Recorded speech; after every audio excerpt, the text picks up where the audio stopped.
Education ఈరోజు దేశంలో తండాలలో గూడాలలో మారుమూల పల్లెలకు కూడా విద్య వ్యాపించింది. కానీ ఈనాడు పునః సమీక్షించుకొని మళ్ళీ నూతన టార్గెట్స్ మనం నిర్ణయించుకోవాల్సిన సందర్భం వచ్చింది. ఈరోజు విద్యకు సమస్య లేదు, విద్య అన్ని ప్రాంతాలకు వ్యాపించింది. కానీ నాణ్యమైన విద్య పేదలకు అందడం లేదు. విద్య ఒకనాడు లేదు, విద్య అందడమే గొప్ప విషయంగా ఆనాడు చర్చించుకున్నాం. ఈనాడు ప్రతి ప్రాంతానికి విద్య వచ్చింది, కానీ నాణ్యమైన విద్యను మనం అందించలేకపోతున్నాం. 26,000 ప్రభుత్వ పాఠశాలలు ఉంటే 16.5 లక్షల మంది విద్యార్థులు ప్రభుత్వ పాఠశాలల్లో చదువుకుంటున్నారు. మళ్ళీ హైలీ క్వాలిఫైడ్ టీచర్స్ ఉన్నారు ప్రభుత్వ పాఠశాలల్లో, దాదాపుగా 1,20,000 మంది టీచర్స్ ఉన్నారు. అదే ప్రైవేట్లో 11,000 పైచిలకు పాఠశాలలు ఉంటే 33 లక్షల మంది విద్యార్థులు ప్రైవేట్ స్కూల్స్లో చదువుకుంటున్నారు. నేను మిమ్మల్ని అడగదలుచుకున్న ప్రభుత్వ శాఖలో ఈరోజు చేరబోతున్న మిమ్మల్ని, మన మీద ఉన్న విశ్వాసం నమ్మకానికంటే ప్రైవేటు పాఠశాలల మీద ఎందుకు ప్రజలకు విశ్వాసం పెరిగింది ఒక్కసారి ఆలోచన చేయండి. ఇవాళ తల్లిదండ్రులు రూపాయి కూడబెట్టి ప్రైవేట్ స్కూల్కి పంపించి ఫీజులు కడుతున్నారు. ప్రభుత్వంలో ఉచితంగా విద్యను అందిస్తామంటే కూడా ఇక్కడికి రావడం లేదు అని అంటే కారణం మనమే విశ్లేషించుకోవాలి. నాణ్యమైన విద్యను అందించాల్సిన బాధ్యత ఈ వేదిక మీద ఉన్న వాళ్లకు, ఈ హాల్లో ఉన్న ప్రతి ఒక్కరికి మన అందరి మీద ఉన్నది. నాణ్యమైన విద్య మనం అందించినప్పుడు పేదలు ప్రైవేట్ పాఠశాలలకు ఎందుకు వెళ్తారో ఒకసారి ఆలోచన చెయ్యండి. అందుకే ఈరోజు మన గురుతరమైన బాధ్యత పేదలకు నాణ్యమైన విద్యను అందిస్తే ప్రపంచంతోనే పోటీ పడగలము, రాకెట్ సైన్స్ను కూడా మనమే కనిపెట్టగలం ప్రభుత్వ పాఠశాలల్లో అనే విశ్వాసం నాకున్నది.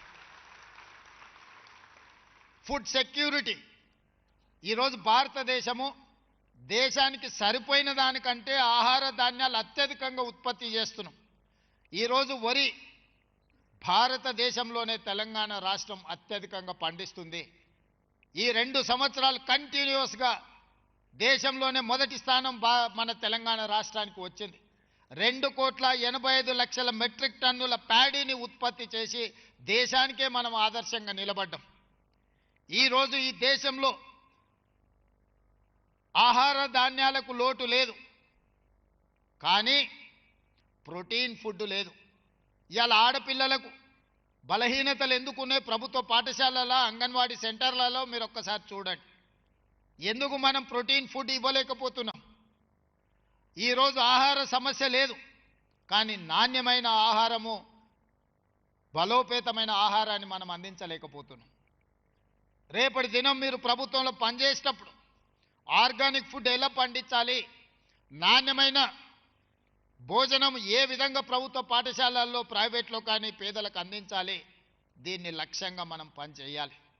ఈరోజు quality education, quality food, skill, ఈరోజు ఎవ్రీ ఇయర్ 1,10,000 మంది ఇంజనీరింగ్ గ్రాడ్యుయేట్లను తెలంగాణ రాష్ట్రం ఉత్పత్తి చేస్తున్నాయి. 1,10,000 మంది ఇంజనీరింగ్ గ్రాడ్యుయేట్లో ఎంతమందికి ఉద్యోగాలు వస్తున్నాయో ఆలోచన చేయండి.